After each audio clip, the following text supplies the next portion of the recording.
আপনারা বসেন, বাইরে কি সমস্যা? বসেন বসেন, আরে ভিতরে বসেন না, বাইরে যাওয়ার কি প্রয়োজন? কোনো অসুবিধা নাকি? আর ছোট ভাই কে নাম যেন তোমার? ওমর ফারুক বিন সাইফ। ওমর ফারুক। আপনারা কষ্ট নেন না, আমার মুরব্বী যারা আছেন তারা মনে করবেন আপনার ছোট ছেলে, আর যারা আমার যুবক ভাইয়েরা আছেন তারা মনে করবেন আপনার বন্ধু। মন খারাপ করবেন না, আমার ছোট ভাই বয়স কম, তার মতো করে বলেছে, আমি ফিনিশিং দিলাম। আপনারা যেভাবে সলাৎ পড়তেছেন আপনাদের সলাৎ হবে, এতে কারো কোনো দ্বিমত নাই।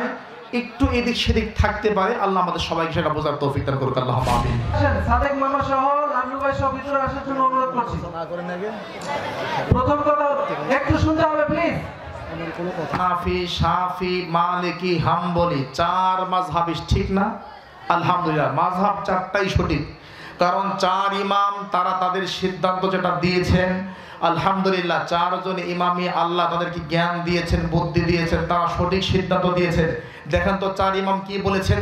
ইবনে আবিদিন হাসিয়া 1 নম্বর খণ্ড 63 নম্বর পৃষ্ঠা, আল ফুল্লান ফিল ইকাস 50 নম্বর পৃষ্ঠা, বাহারুর রায় 6 নম্বর খণ্ড 293 নম্বর পৃষ্ঠা, আল ফুল্লান ফিল ইকাস 50 নম্বর পৃষ্ঠা, তারিখে বাগদাদ 15 নম্বর খণ্ড 544 নম্বর পৃষ্ঠা, হুজ্জাতুল্লাহিল বালিগা আল মাজমু লিন নওবী 1 নম্বর খণ্ড 63 নম্বর পৃষ্ঠা, ইবনে আবি হাতিম 93 নম্বর পৃষ্ঠা, ইবনে আব্দুল বার ফিল জামে 2 নম্বর খণ্ড 32 নম্বর পৃষ্ঠা, আল মানাকিব 182 নম্বর পৃষ্ঠা।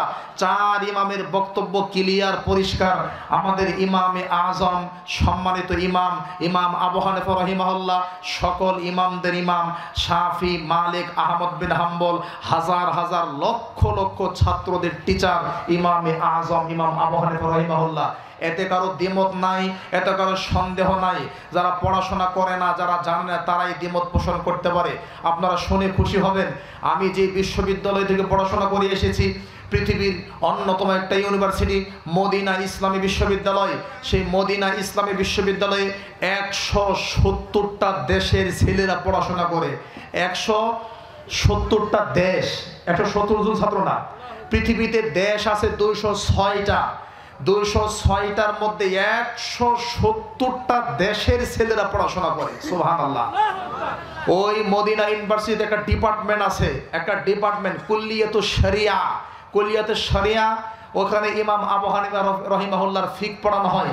ইমাম আবু হানিফা, শাফি, মালিক, আহমদ বিন হাম্বল রহিমাহুমুল্লাহ আজমাইন, চার ইমামের যে ফিকার কিতাব আছে, সকলের ফিকার কিতাব সুন্দর করে সেখানে পড়ানো হয়, এবং honours, masters, PhD, doctorate degree পর্যন্ত ফিকের উপর নেওয়া হয়। ইমাম আবু হানিফা রাহিমাহুল্লাহ ফিকের উপর ডক্টরেট ডিগ্রিও নেওয়া হয়। সুতরাং ইমাম আবু হানিফা রাহিমাহুল্লাহর খেদমত পৃথিবীর কেউ অস্বীকার করতে পারবে না। হ্যাঁ, আমরা শব্দ চয়নে, বাক্য চয়নে বয়স কম হওয়ার কারণে এদিক সেদিক বলতে পারি। আমার ছোট ভাই যেটা বলেছে আমি এবার ভেঙে দিচ্ছি, সময় খুবই কম।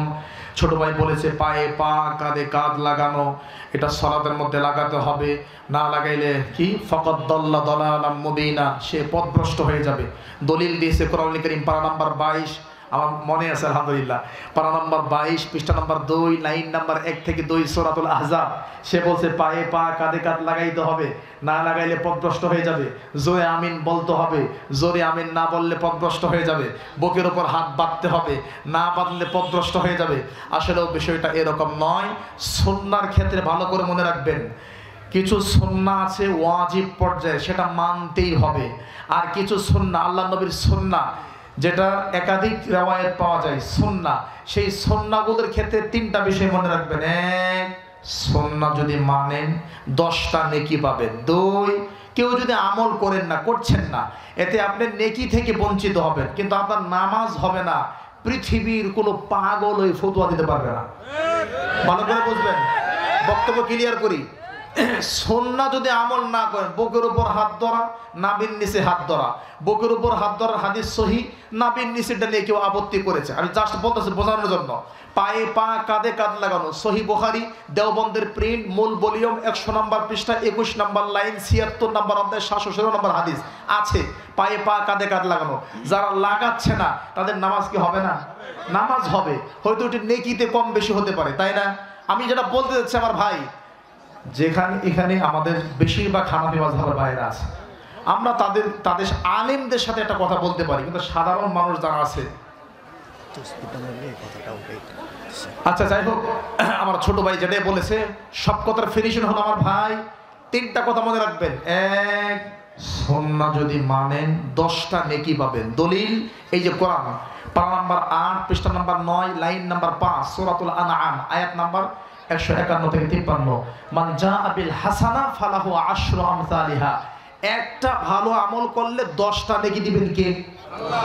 সুতরাং সুন্নত মানলে নেকি পাবেন। কোন সুন্নত যদি কেউ না মানে বা আমল করে নাই, এটা হানাফি মাযহাবে আমল করে, শাফি করে না, মালিকি করে, হাম্বলি করে না, নামাজ 100% হয়ে যাবে, এতে কোনো অসুবিধা নাই। নামাজ কখন হয় না? নামাজের যদি কোনো ফরজ ছুটে যায়, এমনি হাত ধরা কি ফরজ? এমনি ধরা ফরজ, জোরে আমিন বলা ফরজ, আস্তে আমিন বলা ফরজ। কেউ যদি সারা জীবন আস্তে আমিন বলে, তার নামাজ কি হবে না? 100% হবে। আমার ভাই সুন্নাহ মুস্তাহাব নিয়ে যারা স্কলার আলেম, তারা বাড়াবাড়ি করে না, বাড়াবাড়ি করতে হয় না। আপনি দুনিয়া বোঝেন, আল্লাহ আপনাকে বুঝ দিয়েছেন, কোরআন সুন্নাহ বুঝেন। বাজারে গেলে একটা বাটা জুতা 50 টাকা দামের বাটা জুতাও যদি আপনি কিনেন, তাহলে 3 দোকান ঘুরে কিনেন, টাইম না দেখেন যে ছিঁড়ে যাবো কিনা। তার মানে দুনিয়াবী ক্ষেত্রে আমরা খুব শক্তিশালী। আমরা বলবো পরকালের ক্ষেত্রে আমরা শক্তিশালী হওয়ার চেষ্টা করব, আমরা সবচাইতে বেশি আমল করার চেষ্টা করব, তাই না? কিন্তু যদি কেউ আমাদের কোনো ভাই কোনো মাযহাব অনুসরণ করার কারণে কোনো একটা সুন্নতকে না মানে, এই জন্য তার নামাজ হবে না, তার ঈমান নাই, তার এই নাই সেই নাই, এই কথা কোনো মুসলমান বক্তা তো দূরের কথা, কোনো জাহেলও এই কথা বলা ঠিক না। আশা করি আপনারা বুঝতে পেরেছেন। আল্লাহ বলছেন, ওয়াইযা আখাযনা মিসাকা বানি ইসরাঈল, আমি বনি ইসরাইলের কাছ থেকে ওয়াদা নিয়েছি, লা তা'বুদুনা ইল্লাল্লাহ, তোমরা একমাত্র আল্লাহর ইবাদত করবে, আল্লাহ ছাড়া কারো ইবাদত করবে না। আল্লাহর ইবাদতের পরেই তোমাদের দায়িত্ব হলো ওয়াবিল ওয়ালিদাইনি ইহসানা, তোমরা তোমাদের আব্বা আম্মার সাথে, পিতামাতার সাথে সর্বোচ্চ সুন্দর আচরণ করবে। এই আয়াতে আল্লাহ রাব্বুল আলামিন পিতামাতার, এই আয়াতে আল্লাহ সুবহানাহু ওয়া তাআলা আল্লাহর ইবাদতের পরেই পিতামাতার সেবাকে ফরজ করে দিয়েছেন। আমার ভাইয়েরা, আল্লাহ যেমন সালাতকে ফরজ করেছেন, আল্লাহ যেমন যাকাতকে আমাদের জন্য ফরজ করে দিয়েছেন, ঠিক এমনি ভাবে আল্লাহ সুবহানাহু ওয়া তাআলা আমাদের জন্য পিতামাতার সেবাকেও ফরজ করে দিয়েছেন। অতএব পিতামাতাকে উপেক্ষা করে, পিতামাতাকে অপমান করে, পিতামাতার খোঁজ খবর না নিয়ে, পিতামাতার সেবা না করে আমরা কখনো জান্নাতে যেতে পারবো না। আল্লাহ সুবহানাহু ওয়া তাআলা পিতামাতার খেদমত সম্পর্কে বলেন কোরআনুল কারীম পারা নাম্বার 5 পৃষ্ঠা নাম্বার 3 লাইন নাম্বার 3 থেকে 4 সূরাতুন নিসা 4 নম্বর সূরা। আল্লাহ সুবহানাহু ওয়া তাআলা বলেন, ওয়া'বুদুল্লাহা ওয়া লা তুশরিকু বিহি واعبدوا الله ولا تشركوا به شيئا وبالوالدين إحسانا وبذي القربى واليتامى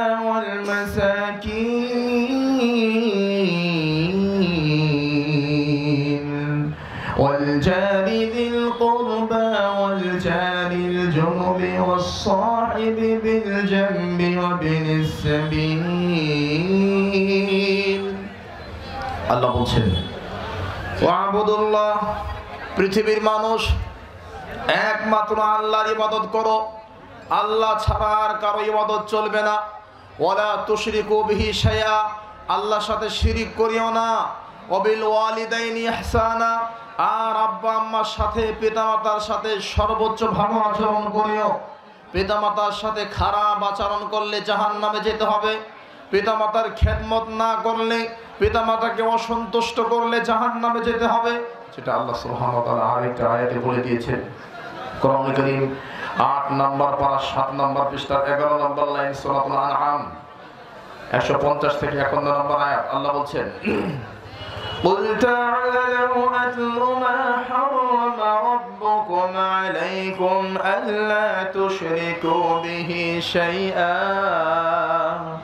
وبالوالدين إحسانا। পৃথিবীর মানুষ আসো আতলু মা হাররামা রাব্বুকুম আলাইকুম, আল্লাহ তোমাদের জন্য কি কি হারাম করেছে আমি তোমাদেরকে শুনিয়ে দেই। আল্লাহর সাথে শিরিক করা যাবে না, এটা আল্লাহ হারাম করে দিয়েছেন। অবিল ওয়ালিদাইনি ইহসানা, আল্লাহর ইবাদতের পরেই তোমাদেরকে জরুরি যে কাজটি করতে হবে সেটা হলো পিতামাতার সাথে সর্বোচ্চ ভালো আচরণ করতে হবে। আমার ভাইয়েরা, আপনারা ধৈর্য সহকারে একটু বসেন। এই যে দেখতে দেখতে 11টা বেজে যাবে। আমি অসুস্থ মানুষ। গতকালের আগের দিন মাহফিল ছিল কক্সেস বাজার, একদম বাংলাদেশের এক লাস্ট বর্ডারে, টেকনাফ কক্সেস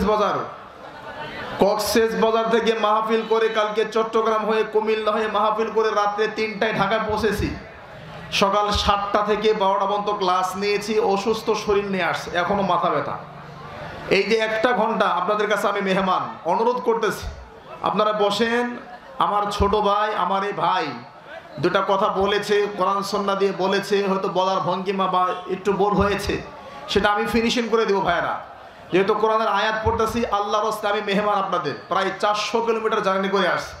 আবার এই 11টায় গাড়িতে উঠবো, সকাল 7টার ভিতরে ঢাকা পৌঁছতে হবে। 7টা থেকে আমার ক্লাস।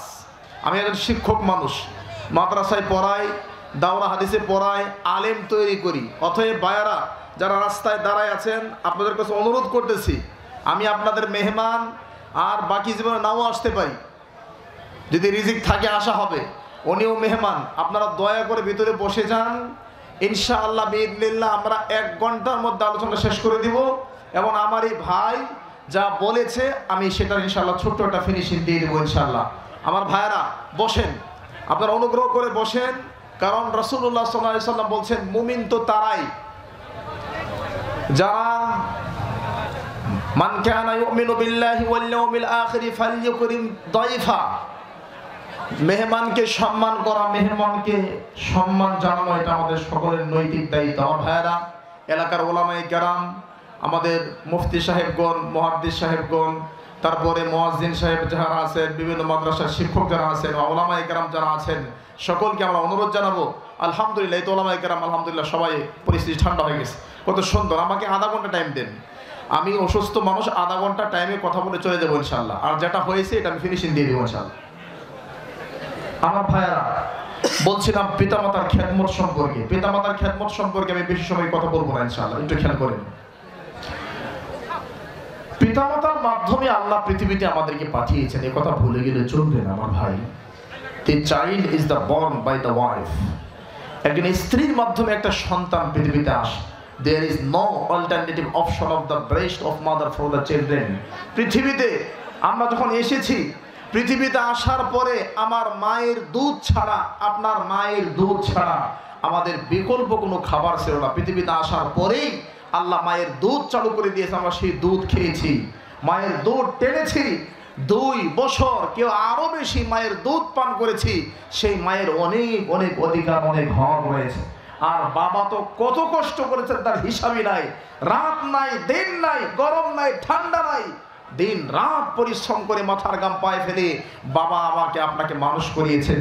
আজকে সেই মা এবং বাবার অধিকার সম্পর্কে একটু কথা বলবো ইনশাআল্লাহ। আমার ভাইয়েরা, আমাদের সবারই মা বাবা আছে, কেউ পৃথিবীতে আছে, কেউ কবরে আছে। আমরা সকলেই আল্লাহর সন্তোষের জন্য একটু বক্তব্য শুনি। আমার ভাইয়েরা, আল্লাহ সুবহানাহু ওয়া তাআলা পিতা, আল্লাহর ইবাদতের পরে, আল্লাহর দাসত্বের পরেই পিতামাতার আনুগত্যকে আল্লাহ ফরজ করে দিয়েছেন। কোরআনুল কারীমের অনেকগুলো আয়াত, আমি আপনাকে কয়েকটা আয়াত শোনালাম। আর একটা প্রসিদ্ধ আয়াত, কোরআনুল কারীম পারা নাম্বার 15, পৃষ্ঠা নাম্বার 3, লাইন নাম্বার 8-9, সূরা বানী ইসরাঈল, আয়াত নাম্বার 23 থেকে 24। আল্লাহ বলছেন, وَقَضَى رَبُّكَ أَلَّا تَعْبُدُوا إِلَّا إِيَّاهُ وَبِالْوَالِدَيْنِ إِحْسَانًا إِمَّا يَبْلُغَنَّ عِندَكَ الْكِبَرَ أَحَدُهُمَا أَوْ كِلَاهُمَا فَلَا تَقُل لَّهُمَا أُفٍّ وَلَا تَنْهَرْهُمَا وَقُل لَّهُمَا قَوْلًا كَرِيمًا। আল্লাহ বলছেন, পৃথিবীর মানুষ, আমার ইবাদত করতে হবে, একমাত্র আমার ইবাদত চলবে। আমার ইবাদতের পরেই তোমাদের জরুরি দায়িত্ব হলো আব্বা আম্মার সাথে ভালো আচরণ করতে হবে। ইম্মা ইয়াবলুগান্না ইনদাকাল কিবারা আহাদুহুমা ওয়া কিলাহুমা, তোমার আব্বা আম্মা দুইজনই অথবা তোমার আব্বা আম্মা একজন, হয় বাবা হয় মা, অথবা দুইজনেই যদি বৃদ্ধ হয়, বয়স্ক হয়, বয়স বেড়ে যায়, অসুস্থ হয়ে যায়, তাহলে তোমরা তাদের সাথে কখনো রাগ করিও না। ফালা তাকুল্লাহুমা উফিন, রাগ করে কখনো উফ শব্দটি উচ্চারণ করো না। কষ্ট পাইলাম এই কথাটা কখনো বলিও না। ওয়ালা তানহারহুমা, আব্বা আম্মাকে ধমক দিও না। ওয়াকুল্লাহুমা কাওলান কারীমা, আব্বা আম্মার সাথে সুন্দর করে কথা বলিও। আমার ভাই, এই আয়াতে আল্লাহ তাআলা পিতামাতার সাথে তিনটা কথা বলতে, তিনটা আচরণ করতে বলেছেন। এক, আব্বা আম্মার সাথে রাগ করে বলেও কখনো উফ, আম্মা কষ্ট পাইলাম, আব্বা কষ্ট পাইলাম, আম্মা কেন করলেন, আব্বা কেন করলেন, এই কথা কখনো বলা যাবে না। কারণ আপনি তো সেই সন্তান, আপনার তো সেই ছেলে যে আপনার আম্মার কোলের মধ্যে উঠে রাতের বেলা আকাশের দিকে তাকায়া আপনি আপনার মাকে 20 বার প্রশ্ন করছেন, আম্মা ওই যে আকাশে ওটা কি? আপনার মা বলছে বাবা চাঁদ। আম্মা 2 সেকেন্ড পরে মাথা ঘোরান দিয়ে, আম্মা ওই যে আকাশে ওটা কি? আস্তে আস্তে চলে, বলছে বাবা এটা চাঁদ। আপনার মা আপনাকে 20 বার চাঁদ কি শিখাইছে, আপনি 20 বার চাঁদ সম্পর্কে প্রশ্ন করছেন। 20 বার আপনার মা এটা চাঁদ, এটা চাঁদ, একবার আপনাকে রাগ করে নাই, ধমক দেয় নাই, কুল থেকে ফেরায় দেয় নাই। আজকে আপনার আম্মার বয়স 80 বছর হয়েছে, চোখে দেখে না, কানে শোনে না, শরীরে শক্তি নাই। 80 বছর বয়স হয়েছে, চোখে দেখে না, কানে শোনে না, শরীরে শক্তি নাই। ওই মা বলে বাপরে এটা কে আসছে? আম্মা অমুক আসছে। বাপরে এটা কে আসছে? আম্মা অমুক আসছে। 3 বার যদি জিজ্ঞেস করে বাবা এটা কে, এটা কে, চতুর্থবার আপনি রাগ করেন, রাখেন, এত জিজ্ঞেস করেন কেন? আপনি চোখে দেখেন না কেন, শুনে চুপ করে বসে থাকেন? আপনি আপনার আম্মাকে ঝাড়ি দিলেন, ধমক দিলেন। আপনি কি সেই ছেলে না যে আপনার আম্মার কোলের মধ্যে বসে 20 বার প্রশ্ন করছে আম্মা এটা কি, আম্মা এটা কি? আপনার মা আপনাকে শিখিয়েছে, একবারও রাগ করে নাই, আর আজকে আপনি রাগ করতেছেন। আপনি আজকে ধমক দিয়ে কথা বলতেছেন। জি না, ধমক দিয়ে কথা বলা যাবে না, রাগ করা যাবে না। পৃথিবীতে সর্বোচ্চ ভালো আচরণ আব্বা আম্মার সাথে করতেই হবে। এই পৃথিবীতে সবচাইতে ভালো আচরণ আপনার আব্বা আম্মার সাথে জরুরি ভিত্তিতে করতে হবে। আপনার আব্বা যদি কাফের হয়, আপনার আম্মা যদি কাফের হয়, আপনার আব্বা আম্মা যদি কাফের, মুশরিক হয়, বেঈমান হয়, নাস্তিক হয়, হিন্দু হয়, আপনি যদি মুসলমান হন, এরপরেও আপনার আব্বা আম্মার সাথে ভালো ব্যবহার করতেই হবে। কোরআন কারীম পারা নাম্বার 20 পৃষ্ঠা নাম্বার 16 লাইন নাম্বার 6 সূরাতুল আনকাবুত 1 নম্বর দলিল। 2 নম্বর দলিল কোরআন কারীম পারা নাম্বার 21 পৃষ্ঠা নাম্বার 11 লাইন নাম্বার 5 6 সূরা লোকমান আয়াত নাম্বার 10 থেকে 11। 3 নম্বর দলিল কোরআন কারীম পারা নাম্বার 26 পৃষ্ঠা নাম্বার 2 লাইন নাম্বার 10 11 সূরাতুল আহকাফ।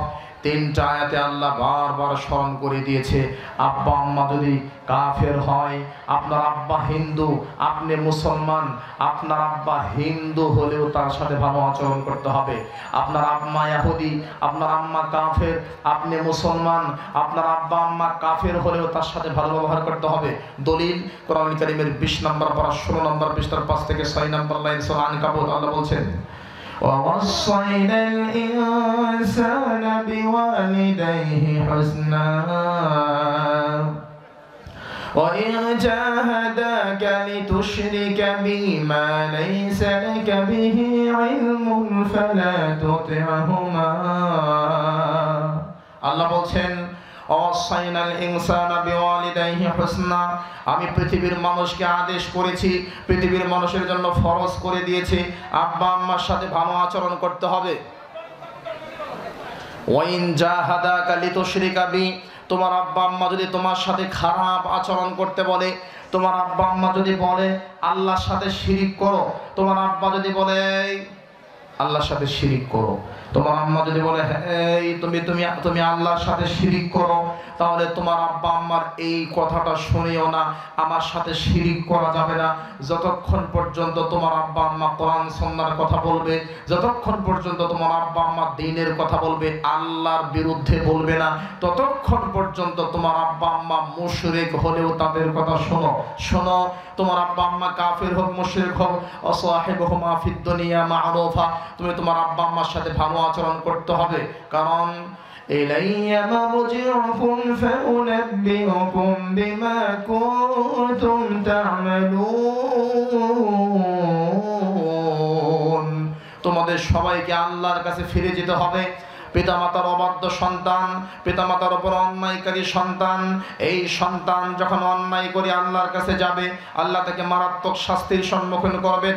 আরেকটা আয়াতে আল্লাহ বলছে আব্বা আম্মার সাথে ভালো আচরণ করো, পিতামাতার সেবা করো, পিতামাতাকে কষ্ট দিও না, পিতামাতার সাথে বেয়াদবি করিও না।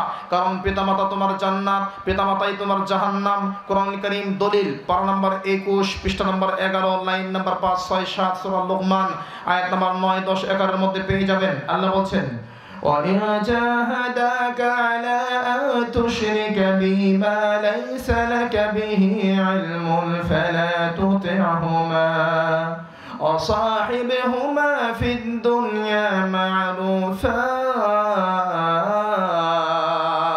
পৃথিবীর মানুষ, তুমি তোমার আব্বা আম্মার সাথে ভালো ব্যবহার করো, আব্বা আম্মার সাথে সুন্দর আচরণ করো, আব্বা আম্মার খোঁজ খবর ভরণ পোষণের দায়িত্ব গ্রহণ করো।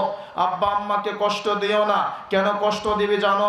তোমার আম্মা তোমাকে কষ্টের পর কষ্ট করে গর্ভধারণ করেছে, অফিসালুহু ফি আমাইন, এবং টানা 2 বছর তোমার মা তার বুকের দুধ তোমাকে পান করিয়েছে। মায়ের ভূমিকা অনেক বেশি। কোরআন কারীম পারা নম্বর 2, পৃষ্ঠা নম্বর 17, লাইন নম্বর 1 থেকে 3, 2 নম্বর সূরা আল বাকারা, আল্লাহ বলছেন والوالدات يرضعن أولادهن حولين كاملين।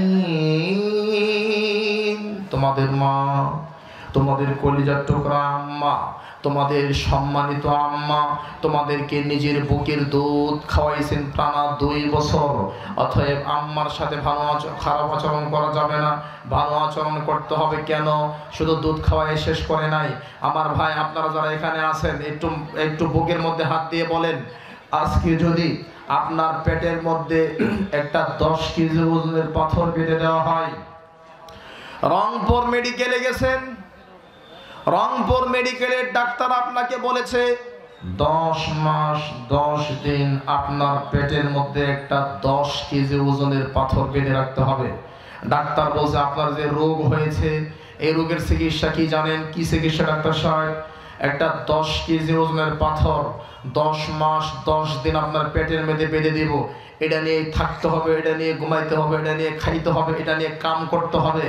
আপনি বলবেন ডাক্তার সাহেব এটা তো আমার পক্ষে সম্ভব হবে না, 10 মাস 10 দিন 10 কেজি ওজনের পাথর নিয়ে কেমনে জীবনযাপন করব? তাহলে আপনি যদি একটা পাথর 10 মাস 10 দিন রাখতে না পারেন পেটের উপরে, পেটের ভিতরে না, তাহলে আপনার মা আপনাকে পেটের ভিতরে ধারণ করেছে 10 মাস 10 দিন, 8 মাস 9 মাসের কখনো প্রসব করেছে। এরপরে ওই পাথরটা ফেলানোর জন্য আপনার পেট কাটতে হয় নাই, আপনার মাকে ডাক্তারের কাছে নিয়ে যাওয়া হয়েছে, আপনার মায়ের অঙ্গ কাটা হয়েছে, পেট কাটা হয়েছে, পেট কেটে আপনাকে বের করা হয়েছে। তাহলে একটা পাথর যদি আপনি 10 মাস 10 দিন ধারণ করতে না পারেন, তাহলে আপনি একটু চিন্তা করেন আপনার মা আপনাকে পেটের মধ্যে 10 মাস 10 দিন কিভাবে ধারণ করেছে, 9 মাস 10 মাস কিভাবে ধারণ করেছে, এরপর প্রসব করেছে, জন্ম দিয়েছে, বুকের দুধ পান করিয়েছে, আপনাকে 8 বছর 9 বছর পর্যন্ত মুখে তুলে খাবার খাওয়াই দিয়েছে। আপনি মায়ের কোলের মধ্যে প্রচন্ড শীতের সময় পেশাব করে মায়ের যত কাপড় আছে সব কাপড় ভিজিয়ে দিয়েছেন, বিছানার চাদরগুলো ভিজিয়ে দিয়েছেন, খাট ভিজিয়ে দিয়েছেন। এরপর আপনার মা রাগ করে আপনাকে খাট থেকে ফেলাই দেয় নাই, আপনাকে হুমকি ধমকি দেয় নাই, আপনাকে বকাঝকা করে নাই। আপনার মার সব কাপড় আপনি পেশাব করে ভিজাই দিয়েছেন। শেষ পর্যন্ত একটা একটা কাঁথা একটা তেনা এনে আপনার মা জড়িয়ে সারা রাত বুকের মধ্যে ধরে সারা রাত কাটিয়ে দিয়েছে। আমার কলিজার টুকরা সন্তান যাতে কষ্ট না হয়, সারা রাত বুকের মধ্যে নিয়ে আপনার মা বাকি রাত কাটিয়ে দিয়েছে, আপনাকে ফেলায় দেয় নাই। আর এই মা যখন বয়স্ক হয়েছে, এই মা যখন বৃদ্ধ হয়েছে, বিছানায় পেশাব করে দিয়েছে, আপনি আপনার মাকে বকা দিয়েছেন, আম্মা আর কোনো কাম নাই, খান। মা পেশাব করেছে একবার, আপনি পেশাব করেছেন 14 বার। আপনার মা পেশাব করেছে একবার, আপনি পেশাব করেছেন 20 বার, কিন্তু আপনার মা একবারও রাগ করে নাই। আপনি একবার, আপনার মা একবার করেছে, তাতেই আপনি রাগ করেছেন। কেমনি জানেন? গত সপ্তাহে আমরা দিনাজপুর গেলাম প্রোগ্রামে। দিনাজপুর প্রোগ্রাম করতে গিয়ে একটা জায়গাতে গেলাম, জায়গার নাম বলবো না। রাতের বেলা ঘরের মধ্যে কিছু কম্বল নিয়ে আমাদের এক ভাই গিয়েছে, কম্বল দিবে, গরিব মানুষকে কম্বল বিতরণ করতেছে। রাতের বেলা গিয়ে দেখে মাকে বিছানায় নয়, খাটের মধ্যে নয়, মাকে মাটির মধ্যে শোয়ায় রাখছে। মাটি, এই যে মাটি, মাকে মাটির মধ্যে শোয়ায় রেখেছে। আমাদের কিছু ভাইয়েরা গেছে গরিব মানুষকে রাতের বেলা কম্বল দিবে, কার কম্বল আছে না আছে দেখে দেখে দেওয়ার জন্য। সুবহানাল্লাহ। এই দৃশ্য দেখে এত রাগ করেছে, রাগ করে ওই ছেলেকে বলে, এই ছেলে, তোমার মা কেন মাটিতে শুয়ে আছে? তোমার খাট আছে, খাটে কম্বল আছে, খাটে এই আছে সেই আছে, তোমার মা কেন মাটিতে শুয়ে আছে? সে বলছে, হুজুর, আমার মা পেশাব করে দেয়, পায়খানা করে দেয়, আমার মা বারবার পেশাব করে, বারবার পায়খানা করে, মাঝে মধ্যে রাতের বেলা ঘুম থেকে খাটের নিচে পড়ে যাওয়ার সম্ভাবনা আছে, এই জন্য মাকে আমরা মাটিতে শোয়াইয়ে দিয়েছি। আমরা সন্তুষ্ট হতে পারি নাই। ভালো কথা, তোমার মা যদি বিছনার নিচে পড়ে যাওয়ার সম্ভাবনা থাকে, আরে তুমি তো সেই ছেলে যে রাতের বেলা কয়েকবার বিছানা থেকে পড়ে যাওয়ার সম্ভাবনা ছেলে। তোমার মা সারা রাত তার বুকের মধ্যে চাপ দিয়ে ধরে শুয়েছিল না আমার সন্তান যাতে মাটির নিচে মাটিতে পড়ে না যায়। তোমার মা তোমাকে মাটিতে দেয় নাই, শীত লাগবে, ঠান্ডা লাগবে, কাশি হবে, তুমি মারা যাবে। আচ্ছা, তুমি তোমার মাকে মাটিতে শুইতে দিয়েছো, মাটিতে কোনো খড় নাই কেন? মাটিতে খড় নাই, বিছানা নাই, কিছু নাই, এমনি কোনো শোয়াই দিলে। আমার ভাই, এরকম বেয়াদব সন্তান আছে না নাই? এরকম বেয়াদব সন্তান আছে না নাই? আল্লাহ তাআলা আমাদেরকে এই সমস্ত বেয়াদব সন্তানদের থেকে রক্ষা করুন, আল্লাহুম্মা আমিন। মা বাবার কি হক জানেন? প্রথমে চাকরি করে, সুবহানাল্লাহ, আল্লাহ সুবহানাহু ওয়া তাআলা বলেন কোরআন কারীম পারা নাম্বার 26 নম্বর পারা 2 নম্বর পৃষ্ঠা 11 নম্বর লাইন, 26 নম্বর পারা 2 নম্বর পৃষ্ঠা 11-12 নম্বর লাইন, সূরাতুল আহকাফ। আল্লাহ বলছেন, وَوَصَّيْنَا الْإِنسَانَ بِوَالِدَيْهِ إِحْسَانًا حَمَلَتْهُ أُمُّهُ كُرْهًا وَوَضَعَتْهُ كُرْهًا وحمله وفصاله 30 شهرا। আল্লাহু আকবার। আল্লাহ বলছেন, তুমি তোমার পিতামাতার সাথে ভালো আচরণ করো।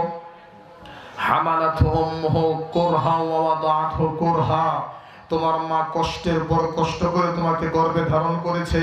ওয়াফিসালুহু ফি আমাইন, 2 বছর দুধ পান করিয়েছে। ওয়া হামলুহু ওয়া ফিসালুহু 30 শাহরা, তোমার মা তোমাকে 24 মাস অর্থাৎ 2 বছর দুধ খাওয়াইছে এবং 8 মাস, সর্বনিম্ন কম পক্ষে 8 মাস পেটে ধারণ করেছে। 8 আর 24 কত? 30। ওয়াহামলুহু ওয়া ফিসালুহু 30 শাহরা, 30 মানে 30। তোমার মা তোমাকে 30 মাস টানা কষ্ট করেছে। 12 মাস আর 24 মাস 2 বছর দুধ পান করিয়েছে, আর 8 মাস 9 মাস 10 মাস তোমাকে পেটে ধারণ করেছে। তাহলে পিতামাতার হক আছে না নাই? আমার ভাই, শুধু কি তাই? ওমর ইবনে খাত্তাব রাদিয়াল্লাহু আনহু থেকে বর্ণিত, জাআ রাজুলুন ইলান নবী সাল্লাল্লাহু আলাইহি ওয়াসাল্লাম, এক ব্যক্তি রাসূল সাল্লাল্লাহু আলাইহি ওয়াসাল্লামের কাছে আসলেন, এসে বললেন, আল্লাহর নবী, মান আহাক্কুন নাসি বিহুসনিন সাহাবাতি, এই পৃথিবীতে আমার ভালো আচরণ সবচেয়ে বেশি কে পাবে? এই পৃথিবীতে আমি কার সাথে সবচাইতে সুন্দর আচরণ করব, কার সাথে সবচাইতে ভালো আচরণ করব? ক্বালা উম্মুকা, আল্লাহর নবী বললেন, তোমার মা। আল্লাহর নবী এরপরে কে? ক্বালা উম্মুকা, তোমার মা। আল্লাহর নবী এরপরে কে? ক্বালা উম্মুকা, তোমার মা। 3 বার মায়ের কথা বললেন। লোকটি বলল, আল্লাহর নবী, সবচাইতে ভালো আচরণ কার সাথে করব? আল্লাহ নবী বললেন তোমার মা, তোমার মা, তোমার মা, তিনবার মায়ের কথা বললেন, চতুর্থবার বাবার কথা বললেন। অতএব মা বাবার সম্মান অধিকার অনেক বেশি।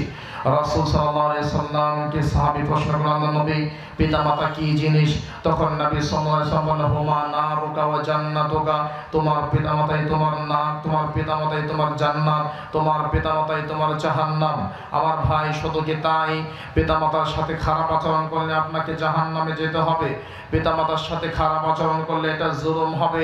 জুলুম একটা বড় অন্যায়, যেটা আপনারা পেয়ে যাবেন বুখারী মুসলিম মিশকাতের 49 নম্বর হাদিস, বুখারী মুসলিম মিশকাতের 51 নম্বর হাদিস, বুখারী মুসলিম মিশকাতের 52 নম্বর হাদিস, মুসনাদ আহমদ বিন হাম্বল মিশকাতের 61 নম্বর হাদিস, তিরমিজির 2336 নম্বর হাদিস, মুসনাদ আহমদ বিন হাম্বল 16671 16771 নম্বর হাদিস, মুসনাদ আহমদ বিন হাম্বল 16763 নম্বর হাদিস, ইবনে মাজাহ 4595 নম্বর হাদিস। অর্থাৎ জুলুমকে আল্লাহ ছাড় দেন না। পিতামাতার সাথে ভালো আচরণ করতে হবে। তোমার পিতামাতা যদি তোমাকে রাগ করে বাড়িতে বের করে দেয়, অমুক বাড়ি থেকে বের হয়ে যাও, তাহলে আপনি বাড়ি থেকে বের হয়ে গেলেও পিতামাতার সাথে খারাপ আচরণ করতে পারবেন না। পিতামাতার সাথে ভালো আচরণ করতেই হবে।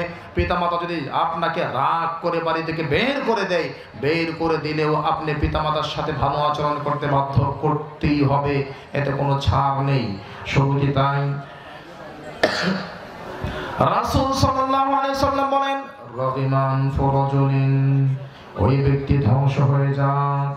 রাগিমান ফরজুলিন, ওই ব্যক্তি ধ্বংস হয়ে যাক। রাগিমান ফরজুলিন, ওই ব্যক্তি ধ্বংস হয়ে যাক। সাহাবীরা বলল, আল্লাহ নবী, মান হুয়া মা ইয়া রাসূলুল্লাহ, মান হুয়া ইয়া রাসূলুল্লাহ। আল্লাহ নবী কার কথা বারবার বলতেছেন ধ্বংস হয়ে যাক? কার জন্য বারবার বলছেন ধ্বংস হয়ে যাক, ধ্বংস হয়ে যাক? সে কে? রাসূল সাল্লাল্লাহু আলাইহি সাল্লাম বললেন, মান আগলাকা ওয়ালিদাইহি ইনদাল কিবারি আহাদাহুমা আও কিলাহুমা সুম্মা লাম ইয়াদখুলিল জান্নাহ। যে ব্যক্তি তার পিতামাতার দুজনকে পাইছে বা একজনকে পাইছে, কিন্তু পিতামাতার সেবা করে পিতামাতাকে সন্তুষ্ট করতে পারে নাই, সে ধ্বংস হোক, সে ধ্বংস হোক, সে ধ্বংস হোক। বলেন নাউজুবিল্লাহ। রাসূল সাল্লাল্লাহু আলাইহি সাল্লাম মসজিদের খুতবার মেম্বার আছে না? খুতবার মেম্বার দেখেন না? মেম্বার প্রথম সিঁড়ি, দ্বিতীয় সিঁড়ি, তৃতীয় সিঁড়ি। রাসূল সাল্লাল্লাহু আলাইহি সাল্লাম মসজিদে খুতবার মেম্বারে প্রথম সিঁড়িতে পা রাখলেন, বললেন আমিন। দ্বিতীয় সিঁড়িতে পা রাখলেন, বললেন আমিন। তৃতীয় সিঁড়িতে পা রাখলেন, বললেন আমিন। সাহাবা বলছে, আল্লাহ নবী কেন, কি হয়েছে, বারবার কেন আমিন বলতেছেন? বলছে, শোনো, একটু আগে জিবরিল আমার কাছে আসছে, আয়েশা বলছে, যেই সমস্ত সন্তানরা আব্বা আম্মাকে পাইছে, আব্বা আম্মার সেবা করে নাই, আব্বা আম্মাকে খুশি করে নাই, আব্বা আম্মাকে অসন্তুষ্ট করেছে, তারা জাহান্নামে যাবে, তারা ধ্বংস। দোয়া করেছেন জিবরিল, আমিন বলছেন মুহাম্মদ সাল্লাল্লাহু আলাইহি সাল্লাম, দোয়া করেছেন জিবরিল আলাইহিস সালাম, দোয়া করছেন কে? আমিন বলছেন, আমিন বলছেন মুহাম্মদ সাল্লাল্লাহু আলাইহি সাল্লাম। তার মানে যারা পিতামাতার অবাধ্য সন্তান, তাদের জন্য কঠিন শাস্তি রয়েছে।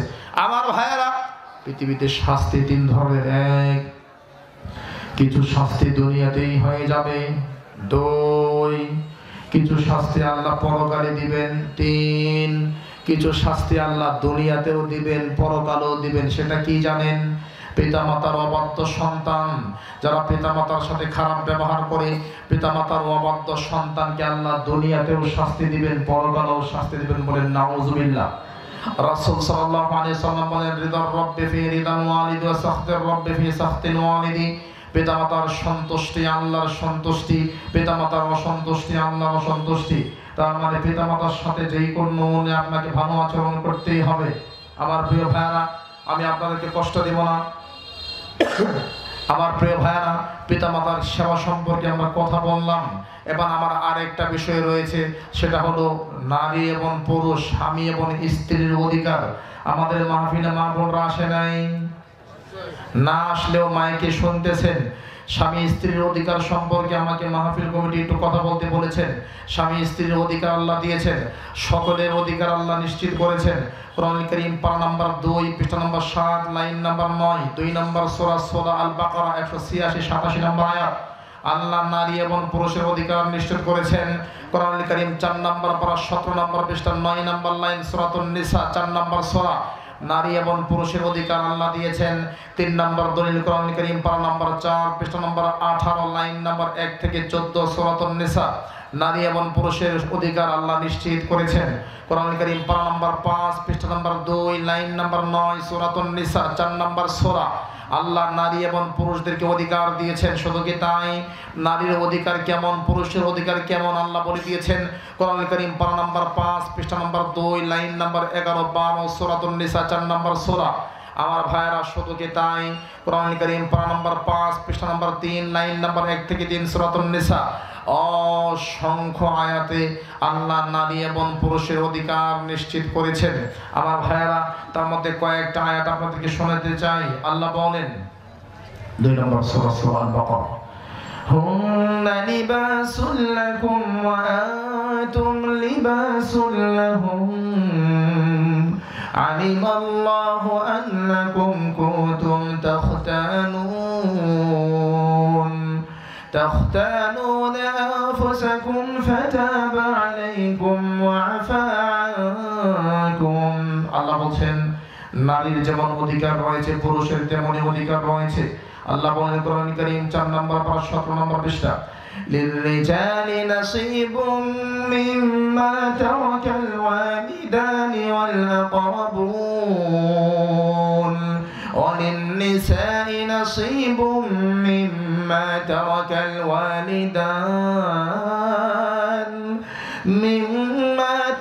الوالدان والأقربون مما قل منه أو كثر نصيبا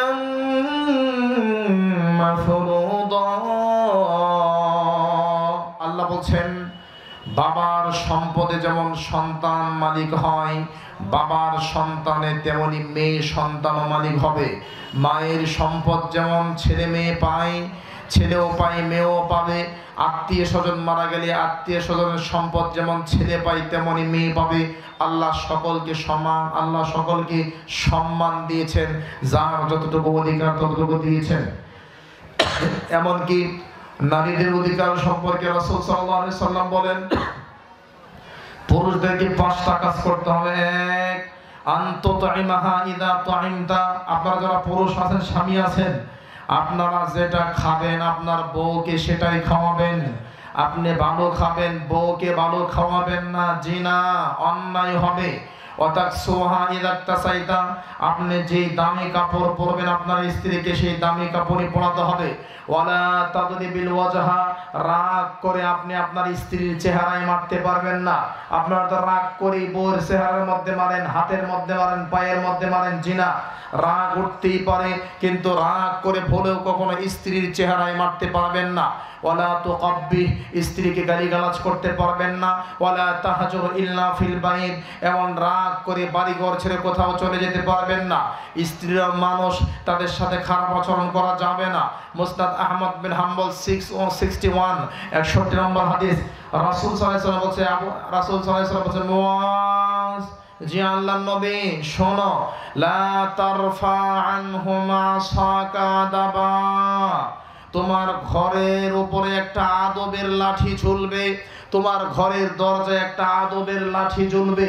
এই লাঠি সব সময় থাকবে, একটা লাঠি ঘরের মধ্যে রাখতে হবে। লা তারফা আনহুমা সাকাদাবা, আদবের লাঠি তুলে নিও না, আদবের লাঠি ঘরের দরজায় ঝুলবে। ওয়াখিফহুম ফিল্লাহ, এই আদবের লাঠি দিয়ে মাঝে মধ্যে পরিবারকে শাসন করতে হবে, সন্তানকে শাসন করতে হবে, স্ত্রীকে শাসন করতে হবে। এর মানে এই না স্ত্রীকে আপনি পিটাবেন, মারবেন, আঘাত করবেন, এমনটা বলি নাই। আবু দাউদের 495 নম্বর হাদিস, রাসূল সাল্লাল্লাহু আলাইহি ওয়াসাল্লাম বলেন, মুরু আওলাদাকুম বিস-সালাহ ওয়া হুম আবনাউ 7 সিনিন আদরিবুহুম আলাইহা ওয়া হুম আবনাউ 10 সিনিন। আবু দাউদ 495 495 নম্বর হাদিস। সন্তান যখন বয়স 7 বছর হবে সন্তানকে সালাতের কথা বলতে হবে। সন্তানের বয়স যখন 7-এর বেশি হয়ে যাবে, 10 হয়ে যাবে, সালাত না পড়লে, নামাজ না পড়লে সন্তানকে পিটাতে হবে। আমার ভাই, স্বামী স্ত্রীর অনেক অধিকার রয়েছে। রাসূল সাল্লাল্লাহু আলাইহি সাল্লাম বলছেন, মুসনাদ আহমদ বিন হাম্বল 1661, মানে 1661 নম্বর হাদিস মুসনাদ আহমদ বিন হাম্বল, ইদা সাল্লাতিল মারাতু খামসাহা, যখন কোনো মহিলা 5 ওয়াক্ত নামাজ পড়বে, ও সামাত শাহরাহা, রমজান মাসের রোজা রাখবে, ও হাফিজাত ফারজাহা, নিজের লজ্জাস্থান হেফাজত করবে, ওয়া তাআত বালাহা, স্বামীর কথা মেনে চলবে, কিলা লাহা, কিয়ামতের দিন তাকে বলা হবে উদখুলিল জান্নাতা মিন আইয়া আবওয়াবিল জান্নাত, সেইটি এই যে জান্নাতের 8টা দরজা খোলা, যেই দরজা দিয়ে মন চায় চলে যাও। আমার ভাই, নারী এবং পুরুষের অনেক অধিকার রয়েছে, মা বাবার অনেক সম্মান অধিকার রয়েছে। এবার আমি আমার আলোচনার শেষ প্রান্তে আসি, আর মাত্র 15 মিনিট কথা বলবো, আপনাদের কষ্ট দিব না, একটু মনোযোগ সহকারে শুনবেন। আজকের আলোচনার শেষ ফিনিশিংয়ে যাচ্ছি। একটু আগে আমাদের বিশেষ বক্তা, বিশেষ মুফাসসির, আমার ছোট ভাই মানে আমার সে বয়সে অনেক ছোট ছাত্র মানুষ, আলহামদুলিল্লাহ আমি মাহবুবুর রহমান বিন আব্দুর রাজ্জাক মাদানী, আল্লাহর অশেষ কৃপায় কোরআন হিফজ করেছি, দাওরায়ে হাদিস সমমান মাস্টার্স শেষ করেছি, এরপরে দাখিল আলিম ফাজিল শেষ করে আরও 2016-17 সালে শেষ করেছি। এরপরে ঢাকা বিশ্ববিদ্যালয়, আপনারা সবাই চেনেন ঢাকা ইউনিভার্সিটির আন্ডারে জেনারেল হিস্ট্রির উপর অনার্স 3rd ইয়ারে ফাইনাল পরীক্ষা দেওয়ার অবস্থায় আল্লাহর অশেষ কৃপায় পৃথিবীর সবচাইতে বড় ইসলামিক ইউনিভার্সিটি মদিনা ইসলামী বিশ্ববিদ্যালয়ে আল্লাহ আমার মতো গুনাহগারকে আল্লাহ কবুল করেছেন। আমার মতো গুনাহগার বান্দাকে আল্লাহ তাআলা 2018 সালের 28শে ডিসেম্বর সারা বাংলাদেশ থেকে 3 জন নিয়েছিল, তার মধ্যে আমি গুনাহগারকে আল্লাহ কবুল করেছেন। 2018 সালে আল্লাহ আমাকে মদিনায় নিয়েছেন। আমার ভাই, মদিনায় পড়াশোনা করেছি প্রায় 4 থেকে 5 বছর। মদিনায় পড়াশোনা করে এখন একটা মাদ্রাসায় আমি দাওরা হাদিসে পড়াই। আলহামদুলিল্লাহ আমার অনেক ছাত্র আছে, নিজের মাদ্রাসা আছে। আমার ভাই, আমরা অনেক সময় ভালো করে খেয়াল করবেন, যাদের বয়স একটু বেশি, একটু মুরব্বীরা খেয়াল করেন, যাদের বয়স বেশি তারা কিন্তু কথা একটু কম বলে, কথা হিসাব করে বলে। মুরব্বীরা চুপ থাকে, আব্বা কিছু কর না কে, কিছু কয় না, দাদা কিছু কর না কে, দাদা কিছু কয় না। তো নাতিনে ফালাইতে লাফাইতে লাফাইতে অবস্থা খারাপ, কিন্তু দাদা 1.5 মিনিট চিন্তা করে যেটা বলছে ওইটাই ঠিক, বাবা 2 মিনিট চিন্তা করে যেটা মুখ দিয়ে বের করছে বাবার ওইটাই ঠিক। তার মানে আমার ভাই, বয়স বেশি হলে মানুষ কথা কম বলে, ইলম বেশি হলে, জ্ঞান বেশি হলে মানুষ কথা কম বলে। আমার ছোট ভাই, তার বয়স কম হয়েছে, এখনো পড়াশোনা করে ফাজিলে পড়তেছে, তো আপনারা তার কথায় কষ্ট নিয়েন না, আমি ভাঙ্গিয়ে দিচ্ছি। সে ছোট মানুষ, আপনাদের সন্তান মনে করে আমি প্রধান বক্তা হিসাবে দেখেন আমার রুমালটা খুলে ফেলছি, টুপিটা এমনি দিচ্ছি কেন, আমার মাথা প্রচন্ড ব্যথা, নিজের মাথায় নিজে টিপতেছে আর কথা বলতেছে, তার মানে আমি অসুস্থ। এর কোনো বক্তা কিন্তু আলোচনা করে না, আমি কি মাস্তান না, কিন্তু আমি পারতাছি না, আমার মাথা প্রচন্ড ব্যথা, নিজের মাথা নিজে টিপতেছি আর কথা বলতেছি। তা আপনাদের মেহমান, হাত জোরে অনুরোধ, আপনারা আমার বক্তব্যটুকু শুনবেন। প্রথম বিষয়, আজকের বিশেষ বক্তা যে কথা বলেছেন তার পক্ষ থেকে আমি বলছি, বয়স কম ছোট মানুষ আপনাদের সন্তান মনে করে আপনারা মনে কষ্ট নিয়েন না। 1 2 নম্বর বিষয় হলো, আমাদের বিশেষ বক্তা যে কথাগুলো বলেছে সে ওরকম সাজিয়ে বলতে পারে না।